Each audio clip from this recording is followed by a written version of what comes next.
तो हेलो दोस्तों, आज हम स्टार्ट करेंगे हमारा न्यू चैप्टर होम्योस्टेसिस। ये बहुत ज़्यादा इंपॉर्टेंट चैप्टर है। इसके अंदर हम बहुत सारी चीज़ें पढ़ेंगे इंपॉर्टेंट वगैरह। तो इसकी पहली चीज़ आ जाती है इंट्रोडक्शन पढ़ेंगे, और होम्योस्टेसिस हम प्लांट्स में कैसे होता है, मैन में कैसे होता है, और ह्यूमन में, एनिमल्स में कैसे होता है, तो इसको हम पढ़ेंगे। और इसका एक सिस्टम है जो है होम्योस्टेसिस का, जैसे कहते हैं यूनिट सिस्टम। तो इसके बारे में हम किडनीज़ के बारे में पढ़ेंगे बहुत ज़्यादा डिटेल में। इसे जो किडनी कैसे होती है, या फिर नेफ्रॉन का स्ट्रक्चर कैसे होता है, किडनी के स्ट्रक्चर कैसे होता है, नेफ्रॉन का फंक्शन क्या होता है, उसके अंदर क्या क्या चीज़ें होती हैं, तो उसको हम बहुत डिटेल में पढ़ेंगे। और इसके साथ हम disorder of human excretory system पढ़ेंगे, किडनी स्टोन्स एंड ट्रीटमेंट, कि किडनी का कोई मसला होता है उसकी ट्रीटमेंट वगैरह के बारे में पढ़ेंगे। ये बहुत ज़्यादा इंपॉर्टेंट चैप्टर है। तो स्टार्ट करते हैं। तो बेसिकली फर्स्ट ऑफ ऑल तो आ जाता है हमारा इंट्रोडक्शन। तो इंट्रोडक्शन में ये बताया गया है कि इंटरनल कंडीशन, कोई भी हमारे बॉडी की इंटरनल कंडीशन, मतलब हमारे जो यानी जो आउटर जो साइड है उसके अंदर जो है हमारी जो बॉडी को अगर हम कट करके देखें, उसके अंदर खून है, उसके ब्लड है, ऑर्गेनल्स हैं, तो उन सारी चीज़ों की जो कंडीशंस हैं, उनके जो हालात हैं, तो उससे हम इंटरनल इन्वायरमेंट भी कह सकते हैं, अंदर का माहौल क्या है। तो बेसिकली इन सारी चीज़ों को, यानी इसको चेक एंड बैलेंस करने के लिए, सारी चीज़ों को बैलेंस करने के लिए एक मेटाबॉलिक एक डिपार्टमेंट है, जिसे कहते हैं होम्योस्टेसिस, जो कि इन सारी चीज़ों को देखता है। मतलब देखो कि हमारी जो ब्लड है उसके अंदर H2O कितना है, कार्बन डाइऑक्साइड का लेवल कितना है, यूरिया कितना है, ग्लूकोज कितना है, शुगर कितनी है हमारे जो है ब्लड के अंदर, और कार्बन डाइऑक्साइड कितनी है, इससे पूरा का डेटा हमें पता चलता है। हमारे ब्लड में पानी कम है, ज़्यादा है, तो इन सारी चीज़ों को जो है बैलेंस करने का जो है एक डिपार्टमेंट है जो कि काम करता है, वो कहते हैं होम्योस्टेसिस। तो अब होम्योस्टेसिस को आप एक ले लें, एक डिपार्टमेंट, जिसको कुछ डिपार्टमेंट्स या कुछ फंक्शनल यूनिट होते हैं जो कि इस चीज़ को काम करते हैं। तो बेसिकली इंटरनल कंडीशंस को मेंटेन करने का जो काम होता है वो होता है होम्योस्टेसिस। तो फर्स्ट ऑफ ऑल के एक केस क्यों हम इसको मेंटेन करते हैं, क्यों करते हैं, वो मैं आपको बताता हूँ। फर्स्ट ऑफ ऑल तो आपको पता है, हमने जो है लास्ट बुक में पढ़ा था चैप्टर 6 में एंजाइम्स, कि एंजाइम्स जो होते हैं एक पर्टिकुलर टेम्परेचर पर काम करते हैं। एक पर्टिकुलर ऑप्टिमम टेम्परेचर चाहिए होता है तो वो एक बेस्ट वर्क करते हैं, अदरवाइज वो काम नहीं करते या डीनेचर हो जाते हैं। तो दिन के अंदर हमारा जो होता है टेम्परेचर बहुत ज़्यादा हाई होता है, क्योंकि सनलाइट की वजह से। नॉर्मली गर्मियों में हमारा टेम्परेचर होता है तकरीबन 50 तक, और रात के वक्त हो जाता है 33 30। अब यहाँ पर जो होता है एक ह्यूज चेंज ऑफ टेम्परेचर होता है, वेरिएशन आता है यहाँ पर।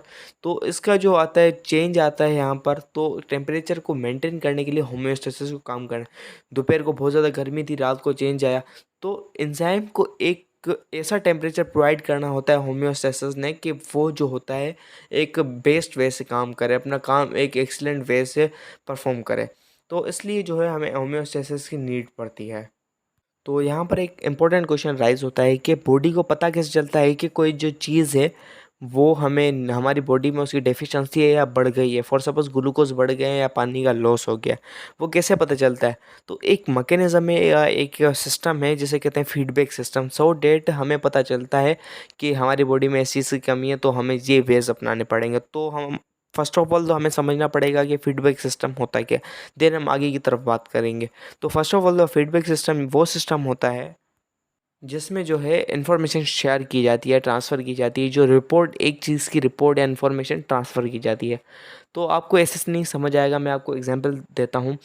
अगर आप कहीं पर बैठे हैं और आपके हाथ पे जाकर आए मच्छर और आपको ज़ोर से काटे, देन आप उसी वक्त ही अपना हाथ उठाएंगे और मच्छर को हटाने की कोशिश करेंगे और उस जगह पर खुजली करेंगे।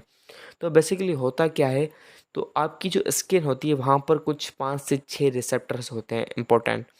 तो वहाँ पर जो रिसेप्टर्स होते हैं उनका काम ये होता है कि वो इन्फॉर्मेशन को कलेक्ट करते हैं और सेंड करते हैं। सिग्नल्स होते हैं उसको या तो सेंड करते हैं या तो और जो है गेन करते हैं। तो फर्स्ट ऑफ ऑल तो आपको एक हाथ में लगा, तो उसको जहाँ पर आप जाके वो हैं, आप अचानक से ही हाथ उठाते हैं और वहाँ पे खुजलाई करना शुरू करते हैं। तो जब मच्छर बैठता है तो आपके जो है एक सिग्नल ट्रांसफ़र होता है कि आपके रिसेप्टर को कोई चेंज आया है आपकी बॉडी में। रिसेप्टर मतलब एक वेरिएशन आया है, कोई चेंज आया है, कोई कंडीशन का चेंज आया है एक्सटर्नल। तो कोई चीज़ आपके हाथ में बैठी, वो सिग्नल भेजती है आपको कंट्रोल सेंटर को, रिसेप्टर भेजता है कंट्रोल सेंटर, जो कि होता है हमारा ब्रेन। तो ब्रेन जो होता है फुल स्पीड से जो होता है एक सिग्नल भेजता है हमारे दूसरे हाथ को कि जाओ और उस चीज़ को हटाओ। तो ये जो होती है बहुत ज़्यादा रैपिड ट्रांसफॉर्मेशन होती है, बहुत ज़्यादा इतनी तेज़ होती है आप सोच भी नहीं सकते, 1 सेकंड में।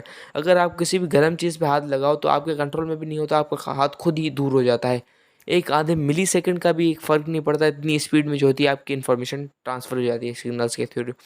तो ये एक से फीडबैक सिस्टम होता है। इसी तरह आपके जो सेल्स में होते हैं, ऐसे फीडबैक सिस्टम होता है, जिससे पता चलता है कि ये इस चीज़ की कमी है, तो एक ब्रेन ऑर्डर करता है तो ये करो कि जिससे ये चीज़ मेंटेन हो जाए। तो उस सिस्टम को कहते हैं होम्योस्टेसिस का सिस्टम। तो हमने आज इसका जो है इंट्रोडक्शन कंप्लीट कर लिया है, तो मिलते हैं नेक्स्ट वीडियो के टॉपिक पर। तो बाय बाय गाइस। तो अगर आपको ये वीडियो अच्छी लगी हो तो मुझे कमेंट सेक्शन में ज़रूर बताइएगा, और वीडियो को लाइक और चैनल को सब्सक्राइब करना मत भूलिएगा।